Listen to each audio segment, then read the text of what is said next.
안녕하세요, 여러분. 소울 스토리타임에 오신 것을 환영합니다.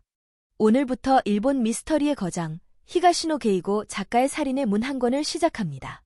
누구에게나 살인의 문은 열려 있다. 하지만 그 문을 넘어서는 순간, 다시는 돌아갈 수 없습니다. 과연 그 문 너머에는 무엇이 기다리고 있을까요? 지금 함께 그 비밀 속으로 들어가 보시겠어요? 시작합니다. 15장. 일종의 다단계 판매라고 구라모치는 설명했다.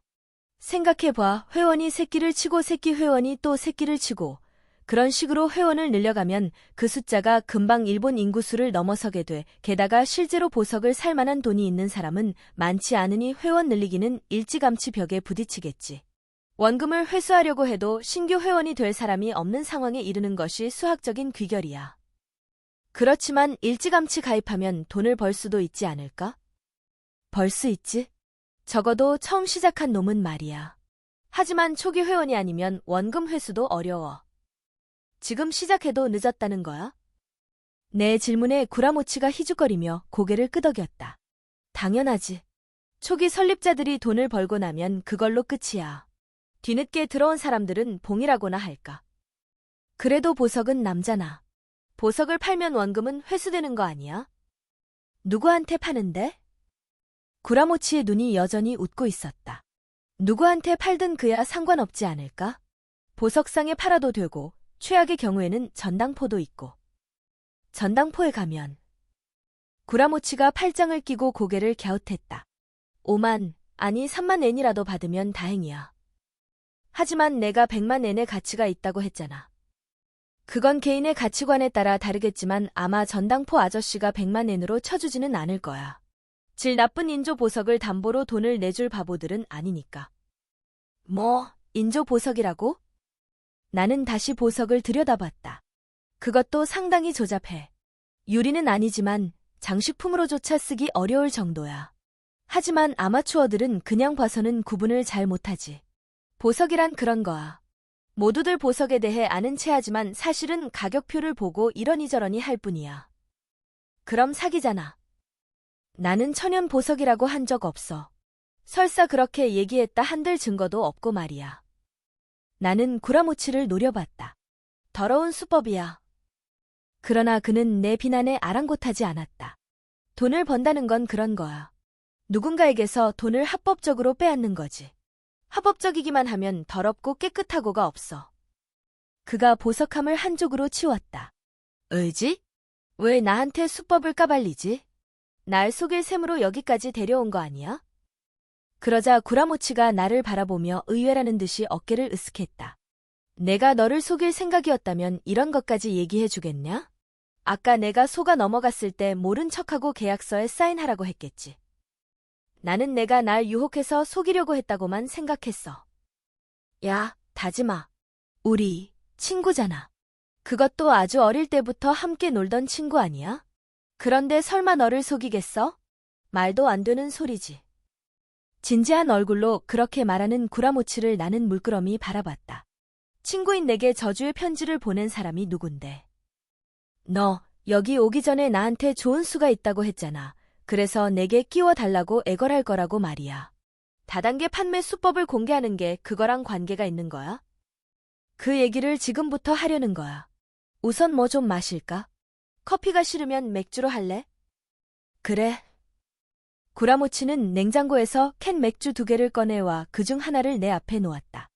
나는 캔 뚜껑을 따면서 이 맥주 캔에 청산가리를 넣기는 어려울 거라고 생각했다. 방금도 말했지만 다단계 판매는 맨 처음에 사업을 시작한 놈들만 돈을 벌어. 나중에 가입한 사람들은 손해만 볼 뿐이지. 구라모치가 맥주를 한 모금 마시고서 말했다. 그건 나도 알겠어. 자, 중요한 건 여기서부터야. 그는 식탁의 한쪽 팔을 꿰고 몸을 앞으로 내밀었다. 한마디로 이 사업에서 거래의 목적은 물건을 파는 게 아니야. 온갖 방법을 동원해서 회원을 늘리는 거지. 그렇다면 이 대목에서 또 하나의 사업이 가능해. 또 하나의 사업이라니? 사람들을 회원으로 가입하도록 끌어들이는 거야. 회원이 늘면 조직이 돈을 벌게 되고 우리는 그 대가를 받는 거지. 나는 구라모치에게서 시선을 떼지 않았다. 그는 내 시선을 의식하면서 두세 번 고개를 끄덕였다. 그게 내가 하는 사업이야? 지금은 그래. 구라모치는 뭔가 더 깊은 의미가 있는 듯이 대답한 후 맥주를 들이켰다. 그럼 나한테 좋은 수가 있다고 한 게. 바로 그 일이야. 나쁜 얘기는 아니지 않아? 회원으로 가입하는 바보들과 달리 우리는 손해를 보는 일이 절대 없어. 할당량도 없고. 요구되는 건 연기력뿐이야. 연기력이라니? 차차 알게 될 거야. 구라모치는 보수에 대해 설명했다. 시급으로 따지면 내가 지금 받고 있는 월급과는 비교가 되지 않는 액수였다. 정말 그렇게 큰 돈을 벌 수 있을까 싶어 새삼 놀라웠다. 실은 요즘 신규 가입자가 줄고 있어. 그래서 이번에 대대적으로 캠페인을 펼치려고 하는데 사람이 부족하지 뭐냐. 믿을 만한 친구가 있느냐고 위에서 묻는데 맨 먼저 다지마 내가 생각나더라. 오늘 너를 만나는 건 있어내도 보고했어. 보고했다고? 내 이름을 말했다는 거야? 구라모치는 고개를 저었다. 이름까지는 아니고 초등학교 때부터 사귄 중마고우라고만 했어. 지금까지 내 얘기를 들어서 알겠지만 이 사업은 비밀 엄수가 절대적이야. 그러니 아무하고나 손을 잡을 수는 없지 않겠어? 어때? 지금 하는 일을 계속해도 되니까 아르바이트하는 셈치고 해볼래? 나는 맥주를 한 모금 삼킨 뒤 숨을 크게 내쉬었다. 내키지 않아. 결국은 사람을 속이는 일이잖아. 아까도 말했지만 돈을 번다는 건 곧 누군가에게서 돈을 빼앗는 거야. 결단을 내리지 못하면 언제까지고 손해를 볼 수밖에 없어. 아니. 나는 맥주캔을 손에 쥔 채 고개를 저었다. 난 관두겠어. 그렇게 환상적인 돈벌이가 있을 리 없어. 나를 믿어주면 좋을 텐데. 구라모치는 그 이상 내게 강요하지 않았다. 캔 맥주를 비우고 자리에서 일어났다. 살인 계획을 실행하지 못할 바에야 그와 함께 있을 이유가 없었다.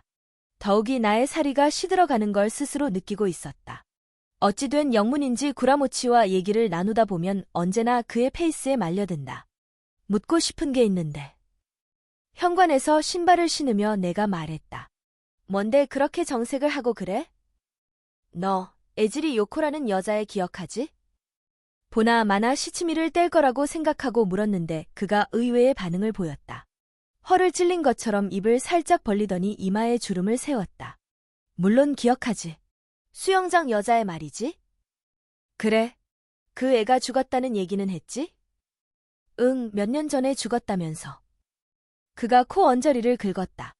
우리가 고등학교 1학년 때 죽었어. 자살이야. 그래, 그것도 들었어. 구라모치가 어쩐 일인지 순순하게 나와 당혹스러웠다. 그녀의 죽음마저 모르는 척할 거라고 예상했기 때문이었다. 그는 자신의 뒷목을 주무르며 입을 열었다. 내가 그 여자에게 마음이 있었던 건 알아. 수영장에서 처음 봤을 때 이미 감 잡았지. 구라모치가 뜻밖의 말을 했다. 그런 얘기를 하자는 게 아니야. 들어봐 좋아했으니까 그 아이가 죽은 게 신경 쓰이는 거 아니야. 하지만 빨리 있는 게 좋아. 그런 애는. 그런 애라니? 내 입가가 일그러지는 것이 느껴졌다. 구라모치는 깔끔히 빗어 넘긴 머리를 손가락으로 훑어내리며 난처한 표정을 지었다. 있잖아, 다지마. 너는 나랑 그 아이 사이를 의심하는 거지? 내가 좋아하는 여자를 빼앗아 갔다고 생각하는 거잖아. 나는 아무 말 없이 숨을 크게 들이쉬었다 내쉬며 그를 노려봤다. 솔직히 말해 낭패한 심정이었다. 그가 이런 말을 하리라고는 전혀 예상치 못했던 것이다. 실은 나, 그 애랑 잤어. 너한테 감춘 건 미안해. 그리고 그는 머리를 살짝 숙였다. 그의 머리에 난 가마를 나는 멍하니 바라보았다. 역시 내가 요코해. 잠깐. 그렇다고 그 애가 내 아이를 임신했다고 생각하면 곤란해. 그 애랑 잤다면서 발뺌할 셈이야? 나는 한 걸음 그에게 다가섰다. 구라모치는 나를 제지하듯 양손을 뻗었다. 이런 말은 하고 싶지 않았어. 내가 그 애에게 마음을 빼앗겼었다는 걸 아니까. 하지만 내가 오해하는 것 같아서 어쩔 수 없이 말하는 거야. 도대체 하고 싶은 말이 뭐야?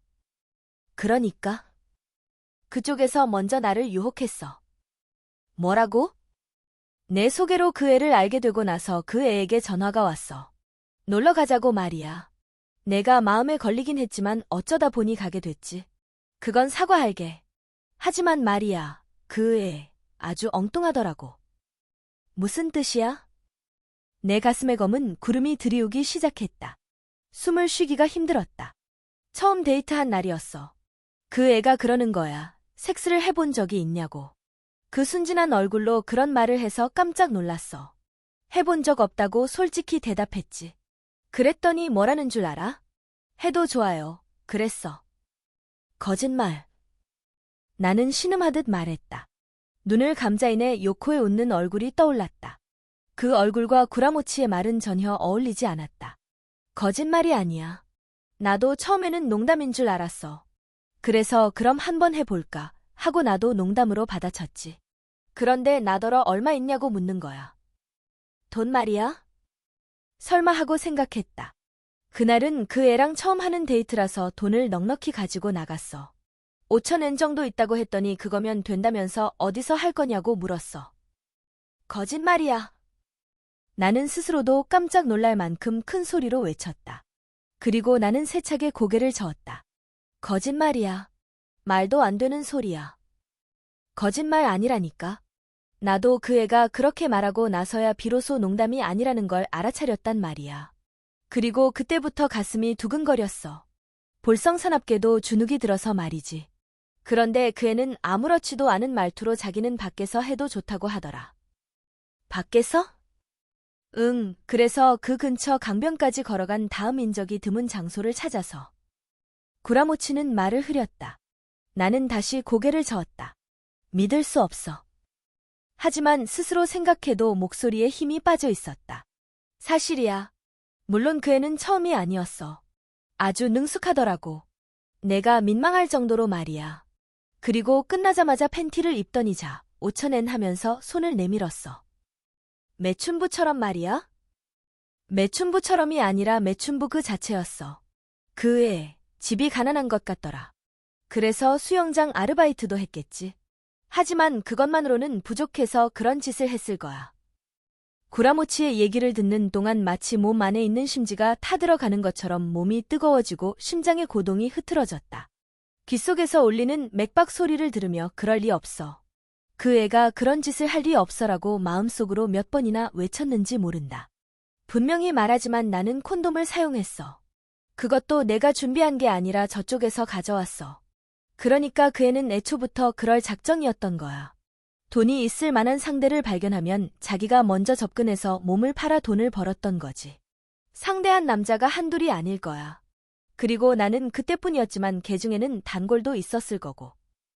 그럴 리 없어 라고 외칠 기력은 이제 없었다. 나는 내질이 요코에 대해 아무것도 몰랐던 것이다. 사실 나는 너도 했을 거라고 생각했어. 구라모치의 말에 나는 고개를 들었다. 그의 입술 끝에 묘한 미소가 묻어 있었다. 그러니까 너와는 동기간이 되었다고 생각한 거지. 그런데 이제 보니 너 안 한 모양이구나. 그 아이도 참 인색하지. 어차피 다른 것도 아닌데 같이 아르바이트하는 사이에 한 번 정도는 공짜로 해줘도 좋잖아. 결국 나는 구라모치에게 덤벼들고 말았다. 머릿속에서 분노와 슬픔과 경악 같은 것들이 맹렬히 회오리쳤다. 그러나 구라모치는 내 주먹을 피한 다음 도리어 내 팔을 잡아 힘껏 밀쳤다. 나는 차가운 바닥에 나가떨어지고 말았다. 누운 채 그를 노려보기만 했을 뿐 일어설 기력이 없었다. 구라모치가 거칠게 숨을 내쉬며 의자에 앉았다. 내가 충격받을 것 같아서 여태까지 입 다물고 있었던 거야. 하지만 오해는 풀어야 하지 않겠어? 그 애의 고등학교 때 친구들이랑 얘기를 해봤지만 그런 말은 없었어. 자신을 임신시킨 남자에게 아이를 지우라는 말을 듣고 자살했다고만 했지. 그건 소문일 뿐이야. 그리고 말이지, 자신이 다니는 학교 학생들을 상대로는 매춘을 하지 않는 법이야. 나는 입술을 꾹 깨물었다. 맞는 말이었지만 그렇다고 완전히 납득할 수 있는 것도 아니었다. 증거 있어? 그 애가 그랬다는 증거가 있냔 말이야. 그런 건 없어. 내가 증인일 뿐이지. 그 애는 그런 짓을 할. 사람은 외모만으로 알 수 없어. 이 세상 사람들은 서로 속고 속이며 살고 있어. 구라모치가 내 앞에 한쪽 무릎을 세우고 앉아 내 어깨에 손을 얹었다. 이번 토요일에 보자. 세상이 어떤 곳인지 가르쳐 줄게. 토요일에 구라모치에게 이끌려간 곳은 새로 지은 빌딩의 어느 방이었다. 초등학교 교실 정도 넓이의 파이프 의자가 30개 정도 줄지어 있고 그중 3분의 2 이상이 먼저 온 사람들로 차 있었다.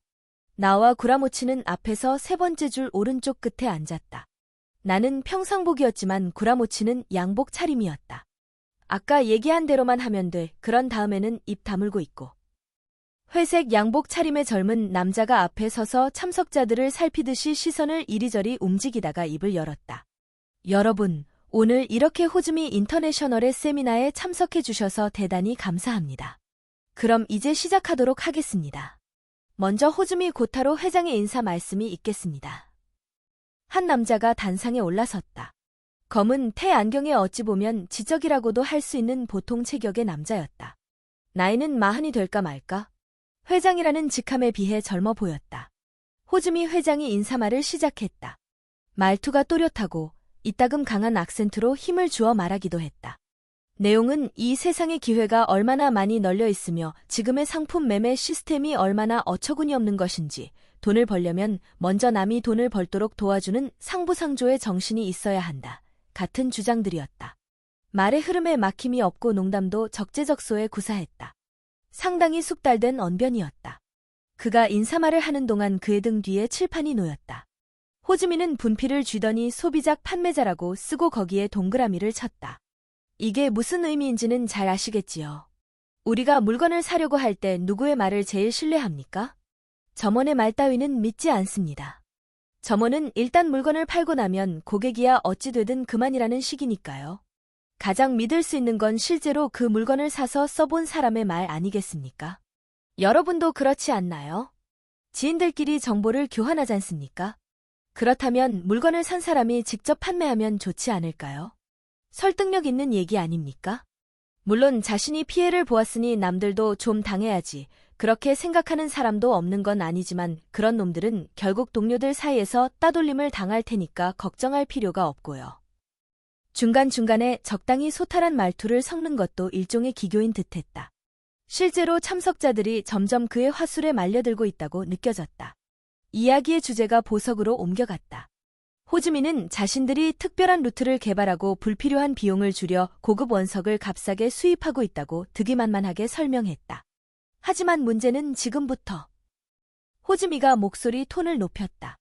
아무리 값싸게 들여와도 여러분 손에 도착할 때까지 여러 단계를 거치면 아무 의미가 없어요. 큰 가게를 차리려 해도 경비가 너무 많이 듭니다. 그래서 우리가 생각해낸 것이 바로 이겁니다. 그는 조금 전에 소비작 판매자라고 쓴 부분을 분필로 몇 차례 두드렸다. 판매 시스템에 관한 이야기가 시작됐다. 그 내용은 구라모치가 해준 설명과 별 차이가 없었다. 다른 점이 있다면 말솜씨였다.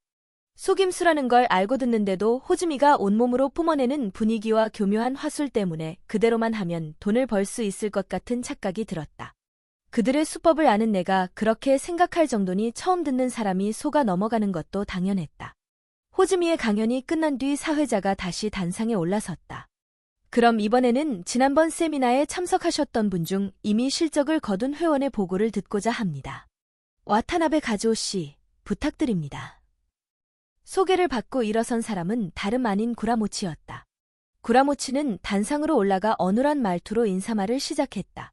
물론 연기였다. 와타나베입니다. 방금 사회자가 저를 지명하셔서 깜짝 놀랐습니다. 그리고 자신이 호즈미 인터내셔널에 가입한 후 오늘까지 얼마나 많은 이익을 올렸는가 하는 성공담이 이어졌다. 말할 것도 없이 지어낸 내용이었다. 그에게는 호즈미에게 필적할 만한 화술은 없었지만 하루아침에 성공한 평범한 청년을 표현하기에 모자람이 없는 연기력이 있었다. 세미나장에 모인 사람들은 그가 늘어놓는 사례 하나하나에 귀를 기울였다. 이야기를 마친 구라모치가 박수를 받으며 자리로 돌아왔다. 그는 여전히 순진한 청년 같은 얼굴을 하고 있었지만 눈 많은 나를 보며 어때? 하고 으스대는 듯했다. 나는 잘했어라는 의미를 담아 그에게 윙크를 보냈다.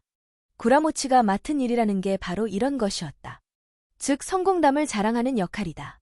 그런 역할이 왜 필요한지 이곳에 오기 전에 물었을 때 그는 단순 명쾌하게 대답했다. 실제로는 그렇게 큰 성공을 거둔 사람이 없으니까. 성공담을 늘어놓는 사람이 간부들 뿐이라면 수상하지 않겠어? 그래서 우리 같은 사람이 나서야 하는 거야. 다른 한 연기자의 성공담이 끝난 후 다시 사회자가 단상에 섰다. 그럼 세미나는 이것으로 마치겠습니다. 이제부터 그룹별로 담당자가 배정될 예정이니 옆방으로 이동해 주시기 바랍니다. 옆방에는 둥근 테이블이 몇 개 놓여 있었다. 참석자들은 회원의 안내에 따라 4명이 한 테이블에 앉았다. 자리에 앉던 나는 깜짝 놀랐다. 맞은편 자리에 후지타가 있었다. 그 역시 나를 알아보고 놀라는 표정을 짓더니 이내 불쾌한 듯 눈썹을 찌푸렸다. 일전에 그가 돈 좀 왕창 벌 수 있는 일이 어디 없나 하고 중얼거리던 일이 생각났다. 결혼을 앞두고 돈이 절실한 모양이었다. 우리 테이블에 여성 회원 하나가 다가와 인사했다. 그녀는 갖가지 팸플릿을 펼쳐 보이며 호즈미 회장이 얼마나 위대한 인물인지, 호즈미 인터내셔널의 시스템이 얼마나 뛰어난지를 빠른 말로 짓거려댔다. 지금까지 들으신 내용 중에 궁금한 점 있으세요? 그러자 한 여자가 조심스러워하며 입을 열었다. 여기서 보석을 사면 그걸 팔 때도 도움을 주시나요? 판매 루트가 없는 분에게는 저희가 보석점을 소개해드립니다. 그 가게에서 보석이 판매된 시점에 여러분 손에 대금이 들어가는 겁니다. 하지만 액세서리라면 모를까, 원석이 팔릴까요? 보석점에 따라서는 액세서리로 가공해주는 곳도 있으니 여러분 스스로 디자인해서 보석점에 진열하는 방법도 있습니다. 가공비는 들지만 그만큼 더 비싸게 팔리기 때문에 그런 방식을 택하는 분도 많습니다. 제가 직접 디자인할 수도 있군요. 멋지네요. 질문했던 여자의 눈이 빛났다. 나는 혀로 입술을 축였다. 다음은 내가 질문할 차례였다. 회원을 여러 명 가입시켜도 괜찮나요? 물론입니다. 많이 가입시킬수록 수당이 늘어납니다. 그러면 저를 가입시킨 회원까지 이득을 보잖아요. 그건 뭔가 불공평한 것 같은데요. 제가 저를 가입시킨 회원보다 실적이 좋을 수도 있는데 제가 번 돈을 그 회원이 가로챈다는 느낌이 드는군요. 상부상조하는 시스템이라 실적이 우수한 회원이 저조한 회원의 구멍을 메우는 측면이 있는 건 사실입니다. 하지만 저희도 실적이 우수한 분이 마냥 하위 등급에 머무는 것은 부당하다고 여기고 회원을 일정 수 이상으로 가입시키면 등급이 올라가는 시스템을 갖췄습니다. 여성 회원은 내 질문에 막힘없이 대답했다. 미리 입을 맞춰둔 대로 질문했으니 당연했다. 나보다 앞서 질문했던 여자도 사실은 바람잡이였다. 즉 내가 앉은 테이블에 있는 5사람 중 3이 호즈미 측 사람이었던 것이다. 우리가 던지는 갖가지 질문에 여성 회원은 즉시 대답했다. 이런 곳에 갑자기 이끌려온 사람들은 상황을 냉정하게 분석하기 힘든 법이다. 던지는 질문마다 조리 있는 대답이 나오면 점차 신뢰감을 갖는다. 후지타와 다른 한 사람이 고개를 점점 많이 끄덕거리고 있다는 사실을 나는 놓치지 않았다. 어떠세요? 저희와 함께 일을 해보지 않으시겠습니까? 여성 회원이 한통 속인 다른 여성에게 물었다. 상대 여성은 크게 고개를 끄덕였다. 네, 꼭 하고 싶습니다. 감사합니다. 그럼 이 서류를 갖고 저쪽 테이블로 가십시오. 여성 회원의 눈이 이번에는 후지타에게 향했다. 여기서부터가 진짜 사업이었다. 어떠세요? 나는, 글쎄요, 어떻게 해야 할지. 후지타가 머리를 극적였다. 그가 논리적 사고에 약하다는 것을 나는 알고 있었다. 망설이는 이유는 40만 엔이라는 거금을 투척할 용기가 없어서이기도 하겠지만 뭔지 모를 찜찜함 때문이기도 할 것이다. 그가 내 쪽을 흘낏봤다. 내가 어떻게 하는지 탐색하려는 것이다. 오늘 내 임무는 조금 전에 한 질문뿐이었다. 그런 다음에는 입 다물고 앉아있기만 하라고 구라모치가 말했다. 그런데도 나는 입을 열었다. 이왕 가입할 거라면 빠를수록 유리하겠죠? 사전에 말을 맞추지 않은 질문이 느닷없이 튀어나오자 여성 회원의 얼굴에 당황한 기색이 어렸다. 아, 네, 그렇죠. 예를 들어 다음 세미나 때 가입하면 오늘 가입한 사람의 하위 회원이 되는 거잖아요. 네, 맞습니다. 그럼 저도 가입하겠습니다. 늦을수록 손해니까요. 나는 서류를 받아들고 가입 수속용 테이블로 갔다. 거기에는 구라모치가 앉아 있었다. 뭐냐, 그 애드리브는? 그가 의외라는 표정으로 물었다. 그냥. 나는 좀 전에 내가 앉아있던 테이블을 돌아봤다. 후지타가 여성 회원의 설명을 들으며 입회용 서류를 건네받고 있었다. 자, 여러분. 오늘은 히가시노 게이고의 살인의 문 한 권, 15장까지 함께 들으셨습니다. 살인이라는 무거운 주제, 그리고 점점 조여오는 긴장감. 다음 챕터에서는 어떤 반전이 우리를 기다리고 있을까요? 다음 이야기에서 만나요. 편안한 밤 되세요. 안녕.